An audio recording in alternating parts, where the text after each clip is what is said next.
Assez d'être pris pour un imbécile. Cette phrase vous dit quelque chose. Combien de fois avez-vous ravalé votre colère en silence, dissimulé votre malaise derrière un sourire forcé et malgré tout été traité comme un moins que rien? Certains ne prennent conscience de leurs limites que lorsque la vie leur renvoie brutalement le reflet de leur propre arrogance. Et le pire, c'est que souvent ceux qui vous humilient le plus sont ceux qui devraient vous respecter. Collègues, famille, voire même des personnes que vous avez aidées par le passé. Ils ne crient pas. Ils ne frappent pas, mais ils vous rabaissent par leurs regards, par des paroles déguisées en sarcasme, par des gestes de mépris. Vous avez déjà ressenti ça, n'est-ce pas? Ce sentiment qu'ils se moquent de votre patience, qu'ils abusent de votre bonne volonté. Eh bien, laissez-moi vous dire, il existe un moyen de vous défendre sans vous abaisser à leur niveau. Un moyen silencieux, élégant et puissant qui démasque leur malice sans que vous ayez à prononcer un seul mot offensant. Aujourd'hui, je vais vous montrer 9 attitudes qui humilient ceux qui ne vous respectent pas. Et le meilleur dans tout ça, sans crier, sans menacer, sans renier votre personnalité. Mais attention, ces attitudes ne sont pas pour les âmes sensibles. Elles sont pour ceux qui en ont assez de vivre pleinement leur vie. Aujourd'hui, je vais vous expliquer exactement comment renverser la situation. Avant de commencer, assurez-vous d'avoir déjà cliqué sur le bouton « J'aime » si vous êtes une bonne personne qui déteste la méchanceté humaine. Si vous le souhaitez, vous pouvez commenter ainsi « Quiconque ne me respecte pas ne mérite pas d'être près de moi ».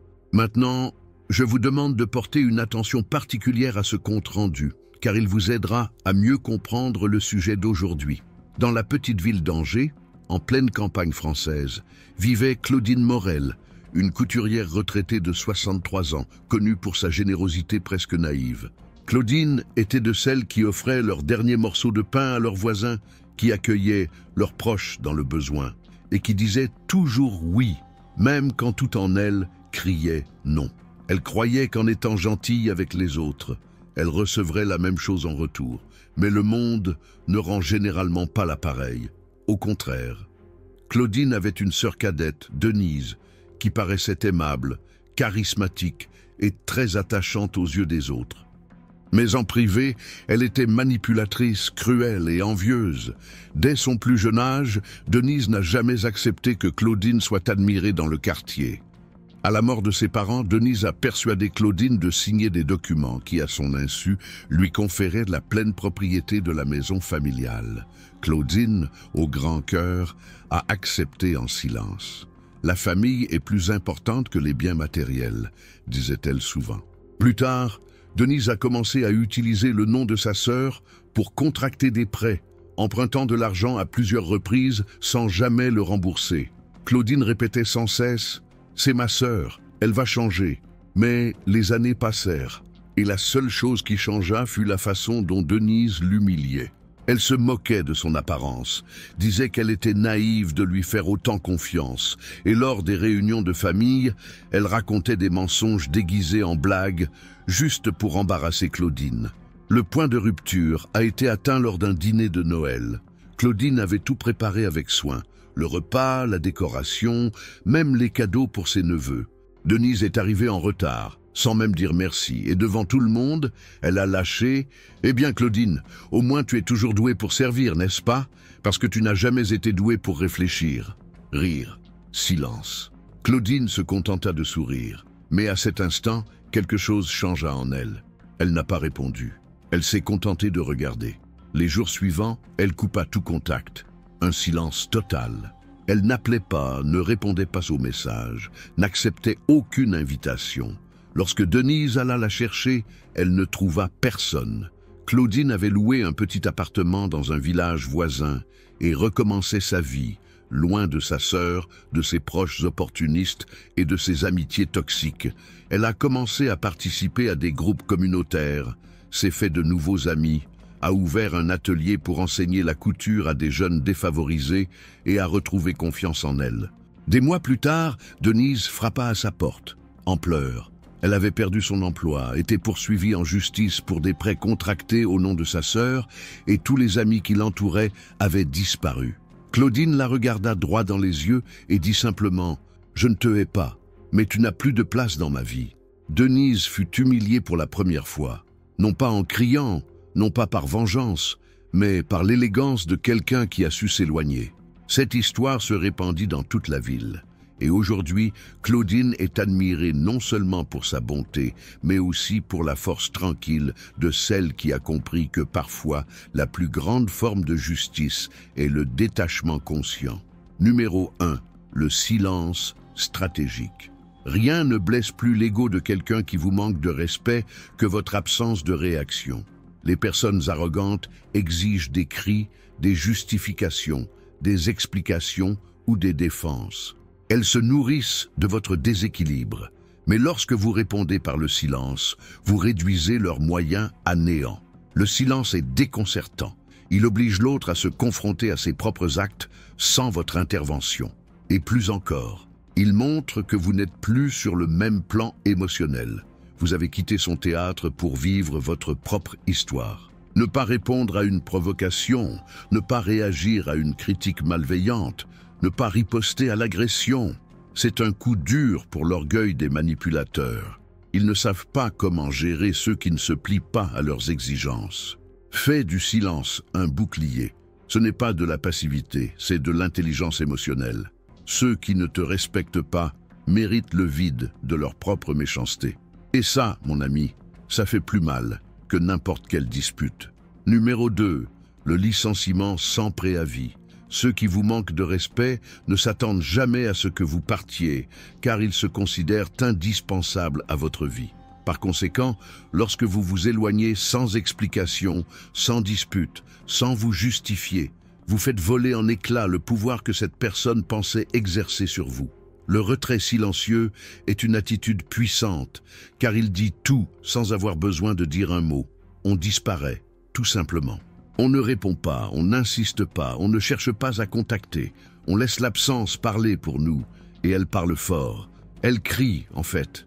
La personne qui vous humilie est généralement habituée à votre présence constante, à votre tolérance, à votre disponibilité permanente. Lorsque vous mettez fin brutalement à cela, vous créez un vide qui l'oblige à se remettre en question, souvent pour la première fois. Cette attitude s'adresse à ceux qui en ont assez d'expliquer l'évidence, à ceux qui comprennent qu'être trop présent pour quelqu'un qui ne vous respecte pas est une forme d'abandon de soi. Dites-moi, avez-vous déjà vécu une situation similaire? Avez-vous déjà dû vous éloigner en silence d'une personne qui vous faisait du mal? Partagez votre histoire ci-dessous. Elle pourrait aider d'autres personnes à se sentir moins seules. Numéro 3.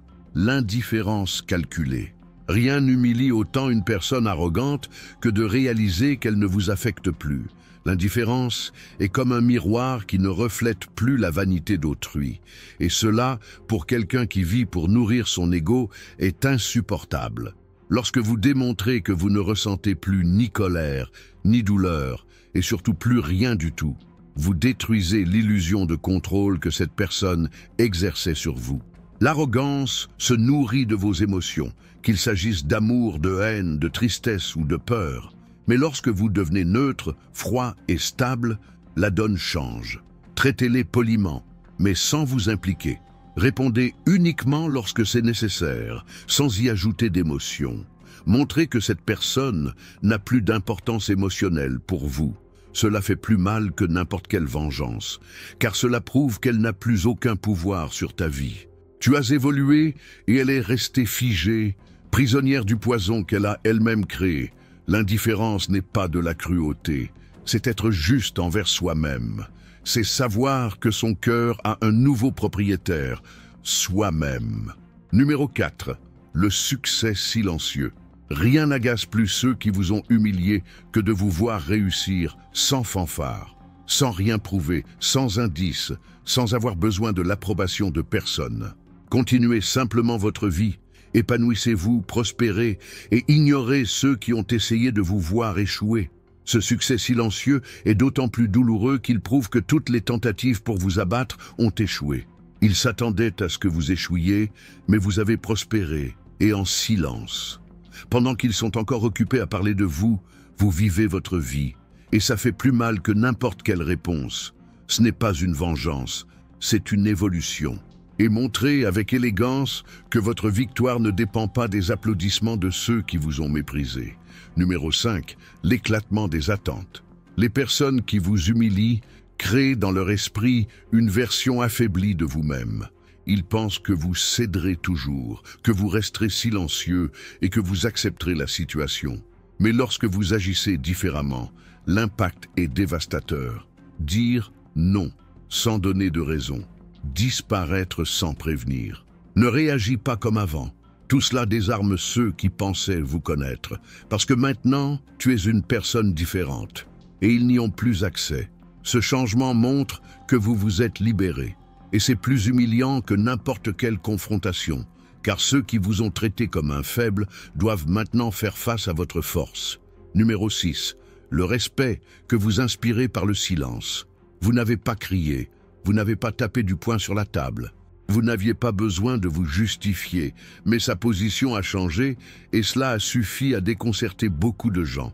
Ce qui inspire véritablement le respect, ce n'est pas le ton de votre voix, mais la fermeté de votre regard, l'assurance de votre présence. Ceux qui vous méprisaient autrefois font désormais plus attention, car ils ont compris que ceux qui acceptaient tout en silence n'existent plus. Vous ne réagissez pas aux provocations, vous ne vous engagez pas dans des jeux, vous ne répondez pas à l'ironie par l'ironie. Regardez, et c'est dans ce silence que le message est transmis. Ne jouez plus avec ma patience. Ils essaient les vieilles méthodes, mais rien n'y fait. Et lorsqu'ils réalisent qu'ils ont perdu le contrôle émotionnel sur vous, ils se sentent humiliés, car maintenant, c'est vous qui donnez le rythme. Avez-vous déjà vécu ce moment charnière? Partagez votre avis ci-dessous. Il pourrait s'agir de l'éveil d'une personne qui vit encore dans le silence. Numéro 7. L'élégance de ne pas riposter. Vous auriez pu riposter. Vous auriez pu leur jeter l'objet au visage, crier, chercher à vous venger, mais vous avez choisi quelque chose de bien plus puissant. Restez en paix.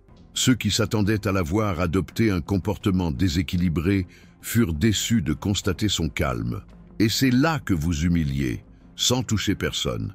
Ne pas riposter n'est pas une faiblesse, c'est une force maîtrisée. Il s'agit de maîtriser ses émotions, de protéger son énergie et de ne pas donner de tribune à ceux qui ne savent vivre que pour le drame.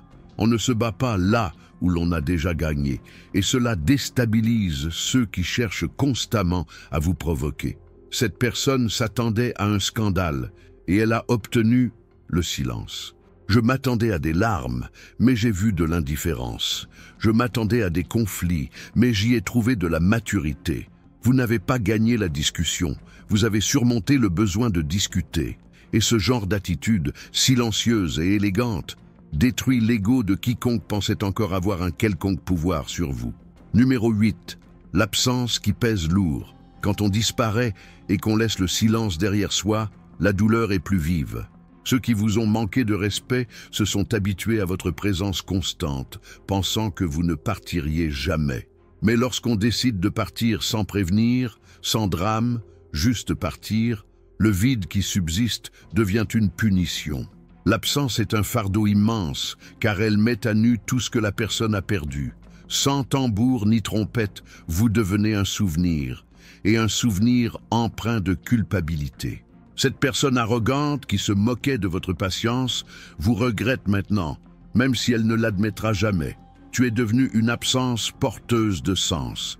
Et ceux qui n'ont pas su apprécier sa présence souffrent désormais en silence de l'écho de son silence. La plus belle, vous n'êtes pas parti pour faire du mal à qui que ce soit. Tu es parti parce que tu as finalement fait ton choix. Avez-vous déjà vécu une situation similaire, que quelqu'un ne vous ait apprécié qu'après vous avoir perdu? Laissez un commentaire. Votre histoire pourrait éveiller les consciences de ceux qui vivent encore dans le silence. Numéro 9. Le bonheur sans public. Sais-tu ce qui humilie le plus quelqu'un qui t'a manqué de respect? Te voir heureux en silence. Pas d'indices, pas de preuves publiques, pas besoin de rien montrer à qui que ce soit. Simplement vivre bien, légèrement, en paix, et loin de ceux qui vous font du mal. Ce bonheur discret et authentique brise l'ego de ceux qui vous ont soutenu, car ils s'attendaient à vous voir brisé, suppliant ou souffrant. Mais au lieu de cela, vous vous êtes relevé en silence et vous avez continué votre chemin. Ils ne comprennent pas comment tu as réussi à te relever, comment tu continues à sourire, comment tu as gagné sans avoir besoin d'eux. Et c'est là que ça fait mal, réaliser qu'ils ont perdu quelqu'un qui puisait sa force dans son propre silence. Être heureux sans public est le message le plus fort que vous puissiez envoyer. Et le plus beau dans tout ça, tu ne l'as pas fait par vengeance. Tu l'as fait par respect de toi-même, car il avait compris, sa paix est sacrée et personne d'autre n'a le droit de la lui voler. Maintenant que vous avez découvert ces 9 attitudes puissantes, vous avez peut-être réalisé quelque chose. Vous avez toujours eu le pouvoir entre vos mains. Vous ne saviez simplement pas comment l'utiliser. Pendant longtemps, on vous a fait croire qu'être bon revenait à être naïf, que pardonner revenait à tout accepter en silence, que faire preuve d'empathie revenait à tolérer les violences psychologiques. Mais maintenant, vous comprenez, être bon, ce n'est pas être faible. C'est être assez fort pour ne pas se laisser corrompre et assez intelligent pour s'en éloigner. Ces actions ne sont pas une vengeance, elles sont une protection, elles établissent des limites. Elles sont des boucliers que l'on construit en silence, tout en vivant sa vie avec dignité. Et quiconque s'est moqué de vous un jour devra, tôt ou tard, se rendre à l'évidence. Ceux qui manquent de respect paient toujours le prix de leur propre arrogance. Si vous vivez encore avec quelqu'un qui vous humilie, réfléchissez à ceci. Combien de temps allez-vous encore vous laisser souffrir en essayant de sauver quelqu'un qui ne souhaite que vous voir échouer? Si vous êtes arrivé jusqu'ici, commentez comme ceci. Il vaut mieux marcher seul que d'être en mauvaise compagnie. N'oubliez pas de vous abonner à la chaîne et de laisser un like. Si vous souhaitez entendre d'autres enseignements de ce genre, j'ai laissé une vidéo à l'écran que vous pourriez apprécier. Cliquez ici et on se retrouve de l'autre côté. À la prochaine.